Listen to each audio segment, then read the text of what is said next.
Sir ఇప్పుడు మనకి వినాయక చవితి రాబోతుంది. మీరు సినీ ఇండస్ట్రీ నుంచి వచ్చిన వారే. సో మీకు తెలిసిన వాళ్ళల్లో ఇలాంటి ట్రెడిషన్ కి ఇంట్రెస్ట్ చూపించే సినీ నటులు ఎవరెవరున్నారు?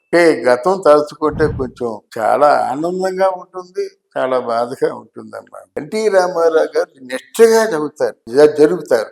తర్వాత వినాయకుడి మీద మనకి ఏదో శుక్లాం భరతుడని ఒక శ్లోకం వస్తుంది, మిగతా శ్లోకాలు రావు. ఆయన ఒక బ్రాహ్మణుల్లా చదువుతాడమ్మా శ్లోకాలు. పెళ్లి మంత్రాలు వచ్చానికి. ఓ రోజు పెళ్లి జరుగుతుండగా పంతులు ఏదో మంత్రం తప్పు చెప్పాడు. ఏమంటారండి వీరిని నెక్స్ట్ ఆ మంత్రాలు మర్చిపోయాడు ఆయన పంతులు. అంటే అంత స్రష్ట, అంత డెడికేటెడ్ మైండ్ అన్నమాట. ఆ రోజు ప్రసాదాలు చేయించి వచ్చే వాళ్ళందరూ ఆయన కాళ్ళకి నమస్కారం చేసినట్టయితే ప్రసాదాలు అందరికీ పంచిపెట్టేవాడు.